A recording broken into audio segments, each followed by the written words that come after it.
रसायन विज्ञान में ठोस अवस्था हम पढ़ रहे थे, तो उसमें हमने पढ़े, इससे पहले हमने जो टॉपिक पढ़ा संकुल क्षमता। ठीक, संकुल क्षमता तीन प्रकार से थी,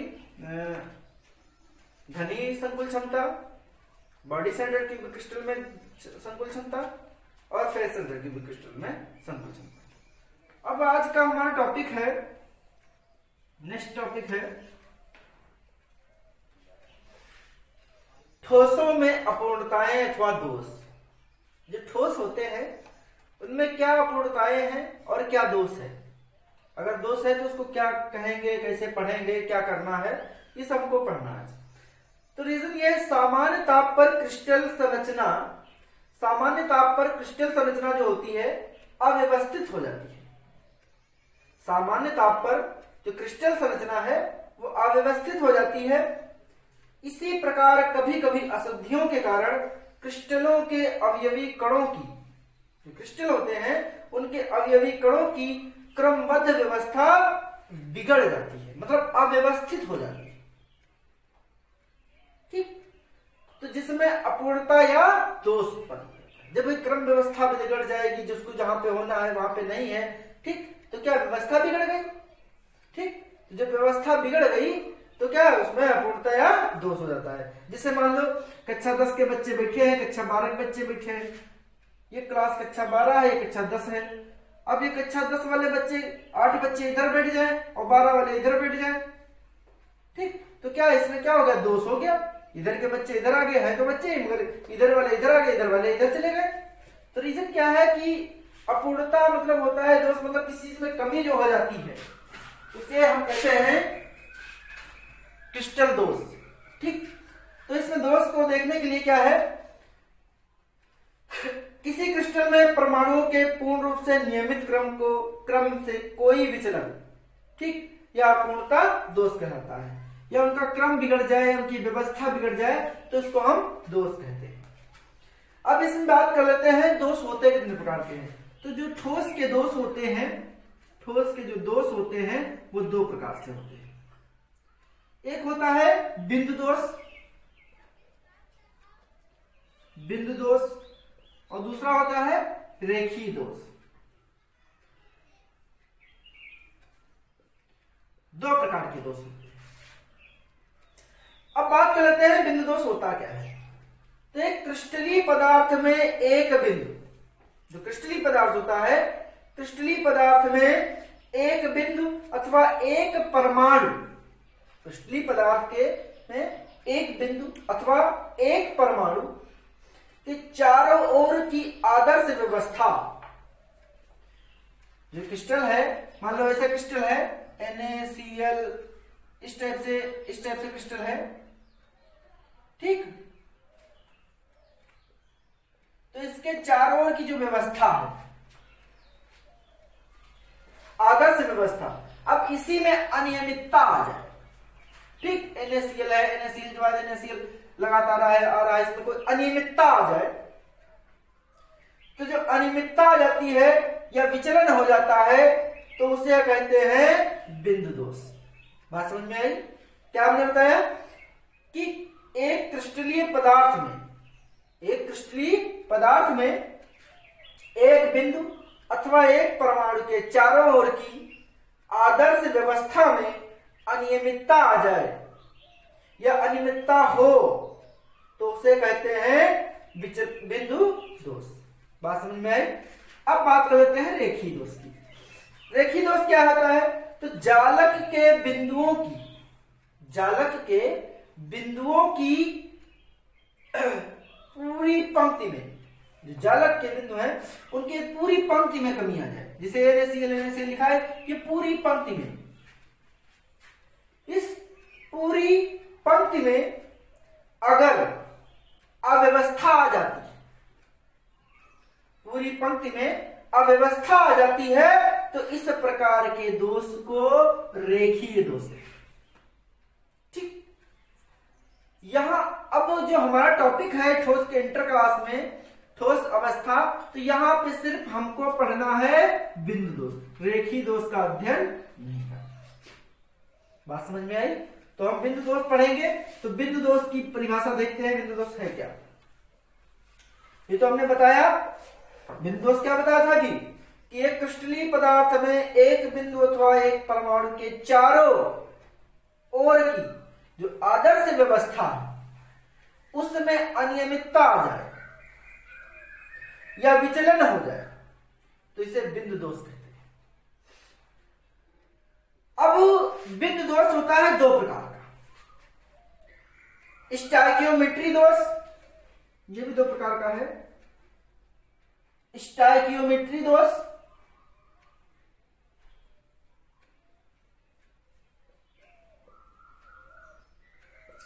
मेट्री दोष और नॉन स्टाइकियोमेट्री दोष। स्टाइकियोमेट्री दोष ठीक दो प्रकार का है। अब बात कर लेते हैं स्टाइकियोमेट्री होती क्या है। स्टाइकियोमेट्री का मतलब होता है कि कोई अगर परमाणु है या कोई ठोस है, मान लो कोई ठोस है, तो ठोस में जो परमाणु है उनमें धनायन और ऋणायन का अनुपात समान होगा। कोई क्रिस्टलीय ठोस है उसमें जो धनायन होंगे और ऋणायन होंगे उनका अनुपात जो होगा समान होगा, मतलब बराबर होगा, जितने धनायन है उतने ही ऋणायन। तो इस प्रकार के इसको हम कहते हैं स्टाइकियोमेट्री। अब हमको पढ़ना है स्टाइकियोमेट्री दोष होते कितने प्रकार के। तो जो स्टाइकियोमेट्री दोष होते हैं ये भी दो प्रकार के होते हैं, एक रिक्तिका दोष, रिक्तिका दोष, और दूसरा आता है अंतराकाशी दोष।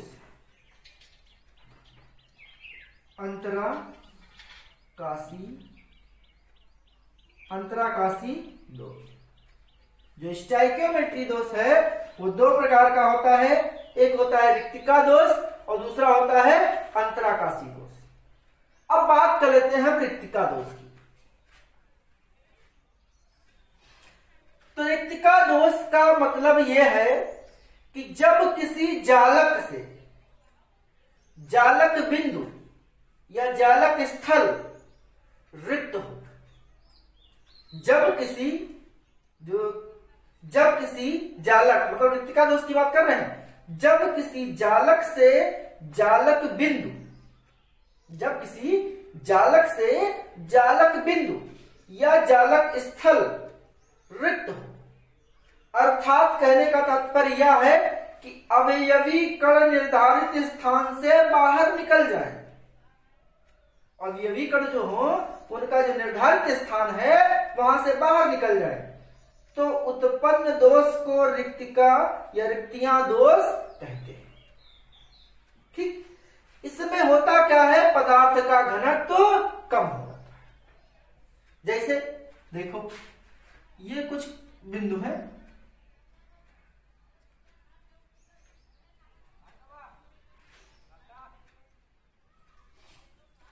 अब हो क्या, यहां से एक निकल गया और एक यहां से निकल गया।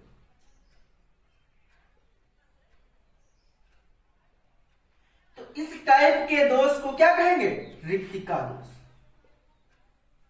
रिक्तिका दोष, बात समझ में आई। अब दूसरी बात अगर करें तो इसमें क्या, जब परमाणु निकल जाए तो उसका घनत्व तो देखो आसानी से घनत्व तो ऐसे भी कम हो जाएगा। इसके बाद बात करते हैं अंतराकाशी दोष। अंतराकाशी दोष का मतलब होता है किसी क्रिस्टल संरचना में, कोई क्रिस्टल संरचना हो, किसी क्रिस्टल संरचना में जब अवयवी कण, परमाणु अथवा अणु, परमाणु अथवा जब अवयवी कण अव्यवस्थित स्थानों में आ जाते हैं तो उत्पन्न दोष अंतराकाशी दोष कहलाता है। ठीक, इस दोष के कारण पदार्थ का घनत्व बढ़ जाता है। जैसे देखो ये है, ये रिक्तिका दोष था। अब इसमें होता क्या है कि ये ऐसे ही था होता और यहां पे क्या होता, अलग से दो आ जाते। इसको कहते हैं अंतराकाशी दोष, अंतराकाशी दोष। ठीक, अब बात कर लेते हैं कुछ इंपॉर्टेंट पॉइंट की। तो होता क्या है, उपरोक्त दोनों दोष, ठीक, ये वाले जो दोनों दोष हैं रिक्तिका और अंतराकाशी, ये नान आयनिक यौगिकों में पाए जाते हैं। ऐसे यौगिकों में पाए जाते हैं जो आयनिक नहीं होते। ठीक, ये ताप के प्रभाव से उत्पन्न होते हैं। जब ताप का प्रभाव बढ़ता है तभी ये दोष उत्पन्न होते हैं, अतः इन्हें उष्मागतिकी दोष कहते हैं। ठीक, ये तो हो गए नान आयनिक दोष। अब बात कर लेते हैं आयनिक दोष की। तो आयनिक दोष होते क्या हैं? तो आयनिक दोष वे होते हैं जो आयनिक यौगिकों में पाए जाते हैं। ठीक, जो आयनिक यौगिकों में पाए जाते हैं वो आयनिक दोष कहलाते हैं। अब आयनिक दोष भी दो प्रकार से होते हैं। आयनिक दोष जो होते हैं, आयनिक दोष जो होते हैं वो भी दो प्रकार से होते हैं। पहला दोष आता है शॉटकी दोष और दूसरा आता है फ्रेंकल। शॉटकी दोष और फ्रेंकल दोष। ठीक, अब हम शॉटकी दोष की बात कर रहे हैं। तो शॉटकी दोष क्या होता है? इस दोष में जितने धनायन, जो शॉटकी दोष होता है उसमें जितने धनायन अपने स्थान से हटते हैं उतने ही ऋणायन अपने स्थान से हट जाते हैं। और इसी कारण इस दोष को शॉटकी दोष कहते हैं। इस दोष के कारण क्रिस्टल का घनत्व कम हो जाता है। यह दोष जो होता है अनआयनिक यौगिकों में पाया जाता है। इसमें ऋणायन धनायन के आकार लगभग समान होते हैं। इसे रिक्तिका दोष भी कह सकते हैं। जो शॉटकी दोष है ये जो आयनिक, ये तो आयनिक का शॉटकी है ही, पर नॉन आयनिक जो आयनिक नहीं होते हैं उनमें भी यह दोष पाया जाता है। रीजन ये है, पाया इसलिए जाता है उनमें क्योंकि शॉटकी दोष में ऋणायन और धनायन का जो आकार होता है लगभग समान होता है। ठीक, इसलिए इसको रिक्तिका दोष भी कुछ लोग कह देते हैं क्योंकि लगभग उसी जैसा है। अब हम देख लेते हैं इसमें इसको बनाते कैसे हैं। तो जो रिक्तिका दोष है, मान लो M कोई धातु है, X M plus X minus M plus. ठीक, इस तरह से X minus M plus X minus M plus X, M plus X minus M plus X minus M plus. ठीक, X minus M plus X minus M plus X minus. अब reason क्या है? M और X का मतलब क्या है? यहाँ पे M मतलब कोई धातु है और X मतलब अधातु है। धातु धातु मिलकर ही यौगिक बनाते हैं। तो एक धनायन है, एक ऋणायन है। तो होता क्या है, जब शॉटकी दोष आता है तो एक यहां से धनायन और एक यहां से ऋणायन निकल गया और इसी दोष को कहते हैं शॉटकी दोष। अब बात कर लेते हैं इसके एग्जाम्पल की। तो दोस्तों इसमें होता क्या है, इसका एग्जाम्पल, सबसे अच्छा एग्जाम्पल है NaCl, sodium chloride, caesium chloride, silver bromide. ठीक, अब इसके बाद, ये तो हो गया एग्जाम्पल, अब इसके बाद बात कर लेते हैं फ्रैंकल दोष। क्या होता है फ्रैंकल दोष? तो होता क्या है, इस दोष में, जो फ्रैंकल दोष है, इसमें होता क्या है, इस दोष में धनायन अपने स्थान से हटकर अंतराकाशी स्थान में चला जाता है। जो धनायन होता है वो अपने स्थान से हट जाता है और हटकर अंतराकाशी स्थान में चला जाता है। इस दोष के कारण ठोस के घनत्व में परिवर्तन नहीं होता है। ठीक, धनायन जो है अपने स्थान से हट जरूर जाता है, पर ठोस के घनत्व में परिवर्तन नहीं होता है। वे आयनिक यौगिक जिनमें धनायन व ऋणायन के आकार में अधिक अंतर होता है, उनमें यह दोष पाया जाता है। ठीक, वे आयनिक यौगिक जिनमें धनायन व ऋणायन के आकार में अधिक अंतर हो, वहां पर यह दोष पाया जाता है। इस दोष के कारण परावैद्युतांक कम हो जाता है। ठीक, अब देखते हैं इस दोष के एग्जाम्पल क्या। तो इसमें होता क्या, आपने बताया कि अपने स्थान से हटकर अंतराकाशी स्थान में चला जाता है। तो हम देख लेते हैं इसकी संरचना को फ्रैंकल में।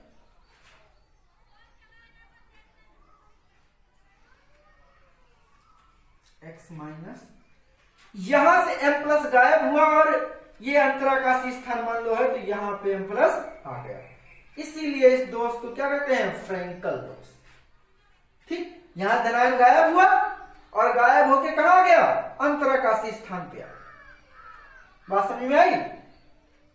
अब इसके एग्जाम्पल जो है उसमें क्या है, AgCl, silver chloride, silver bromide, ये अपवाद है, ये साटकी में भी है और फ्रैंकल में भी है। ठीक, सिल्वर आयोडाइड, जिंक सल्फाइड या जिंक ब्लेंड कहते हैं। ठीक, तो ये है सिल्वर ब्रोमाइड, अपवाद है, इसमें साटकी भी होता है और फ्रैंकल भी दोष है, दोनों दोष हैं, साटकी एंड फ्रैंकल। ठीक, दोनों दोष पाए जाते हैं। तो ये था आज का हमारा टॉपिक, स्टाइकियोमेट्रिक दोष। कल हम पढ़ाएंगे नॉन स्टाइकियोमेट्रिक दोष। मिलते हैं नेक्स्ट क्लास में। ठीक, गुड बाय क्लास।